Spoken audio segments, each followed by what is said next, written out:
ሰላም እንዴት ናችሁ የሪሚዲያል ትሪክስ ቤተሰቦች ዛሬ ደግሞ ጂኦግራፊ የሪሚዲያል ኮንተንቶቹ ምን እንደሚመስል እናያለን ወደ መጀመሪያው ስንጀምር ፋውንዴሽን ኦፍ ጂኦግራፊ ኤንድ ጂኦግራፊክ ኢንኩሪ የሚለው ነው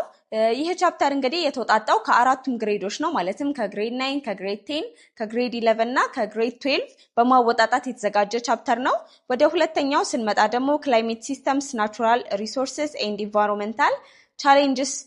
ነው ማለት ነው ይህን ቻፕተር ደግሞ የተዘጋጀው ከግሬድ 9 ከግሬድ 10 ከግሬድ 11 እና ከግሬድ 12 ነው አራቱም ግሬዶች በዚህ ቻፕተር ስር ተጠቃለው ይገኛሉ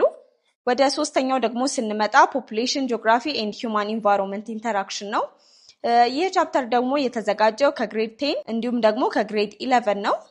ወደ ሌላኛው ደግሞ ስንመጣ ኢኮኖሚክ ጂኦግራፊ ኤንድ ዲቨሎፕመንት ነው ይህ ቻፕተር ደግሞ የተዘጋጀው ከግሬድ 10 እንዲሁም ከግሬድ 11 በተጨማሪም ከግሬድ 12 ነው የመጨረሻው ደግሞ ኮንቴምፖራሪ ጂኦግራፊክ ኢሹስ ኤንድ ፐብሊክ ኮንሰርንስ ነው ይህም በተመሳሳይ ከግሬድ 9 ከግሬድ 11 እንዲሁም ከግሬድ 12 የተወጣጣ ቻፕተር ነው ማለት ነው እነዚህን ቻፕተሮች እንግዲህ ስናዘጋጅ እናንተ ለፈተና ለመዘጋጀት እንዲቀላችሁ በማለት ነው ሁሉም ግሬዶች በዚህ ውስጥ ተካተዋል ለፈተናም በጣም ይረዳችኋል ማለት ነው ይህንን ደግሞ ለማግኘት ከፈለጋችሁ የኢንትራንስ ትሪክን የሞባይል አፕሊኬሽን በማውረድ እንዲሁም የተለያዩ ሾርት ኖቶችን በዚህ ስር ተካተው የምታገኙበት ይሆናል በተጨማሪም ደግሞ የሪሚዲያል ትሪክስን የቴሌግራም ቻናል ጆይን በማለት ይህንን በፒዲኤፍ መልኩ እንዲሁም ደግሞ የተለያዩ ሪሚዲያል ነክ መረጃዎችን ማግኘት የምትችሉ ይሆናል